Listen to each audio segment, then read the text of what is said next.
Welcome to education life YouTube channel থেকে Ajay sir. আজকে ভিডিওতে আলোচনা করব পিএসসি ফুড এসআই যে পরীক্ষা গতকালকে এবং আজকে হচ্ছে, আজকের পরীক্ষাটা কেমন ছিল, গতকালকে পরীক্ষাটা কেমন হয়েছে এবং পরীক্ষার যে প্রশ্নপত্র ফাঁস হয়েছে তাহলে এর প্রভাব রেজাল্টে কীভাবে পড়বে বা আমাদের কী করণীয় সেই নিয়ে আলোচনা করবো। ভিডিওটি কিন্তু শেষ পর্যন্ত দেখতে হবে। প্রথমে বলি, এটা পশ্চিমবঙ্গ সবই সম্ভব। এত পরীক্ষার্থী, 13 লক্ষ পরীক্ষার্থী, 480খানা সিট, তার মধ্যে থেকেও যে পরীক্ষা মানুষের দেবে সে শান্তিটুকু নেই, কেন প্রশ্নপত্র ফাঁস হয়ে যাচ্ছে পশ্চিমবঙ্গ বলে এটা কিন্তু সম্ভব। তাহলে এই এত বড় বেদনাদায়ক যে কথা, যে প্রত্যেকটা যে ছাত্রছাত্রী তাদের আশায় বুক বেঁধেছিল এবং প্রশ্নপত্র ফাঁস হয়ে গেলে তাদের মধ্যে যে দুশ্চিন্তা তৈরি হবে, পরীক্ষা এমনি তাদের খারাপ হয়ে যাবে।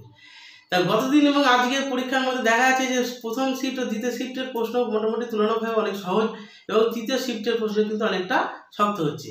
এবং যে প্রশ্নপত্র যে ফাঁস হয়ে গেছে বা বিভিন্ন হোয়াটসঅ্যাপ গ্রুপে ঘুরে বেড়াচ্ছে, তাহলে সেই দিকের থেকে কী হবে, তাহলে এর জন্য প্রভাব একটাই পড়বে, যেহেতু নর্মালাইজেশন মেথডটা কাজ হবে, অর্থাৎ যে 6টা শিফটের পরীক্ষার নর্মালাইজেশন করা হবে এবং যে শিফটে প্রশ্নপত্র ফাঁস হয়েছে তারা যদি পরীক্ষা বাতিল না করে টোটালে, অথচ সেটা সম্ভব না, পরীক্ষা বাতিল হবে না এবং সেইভাবে কিন্তু এগোতে হবে। তাহলে যেহেতু প্রশ্ন বেশি ফাঁস হয়েছে মানে সেক্ষেত্রে নর্মালাইজেশন করার ফলে সেক্ষেত্রে কিন্তু কাট অফটা অনেক হাই হয়ে যাবে।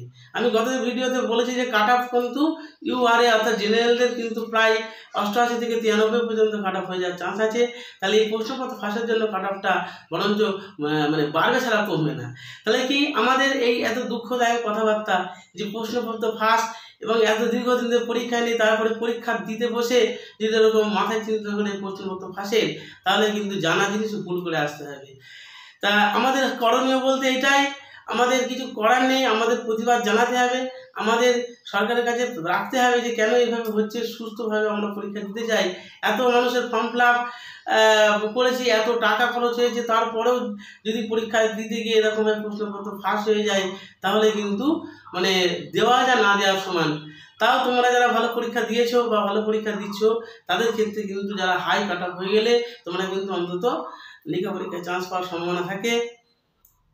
তাই আমাদের সামনে আরও যে প্রক্রিয়া আছে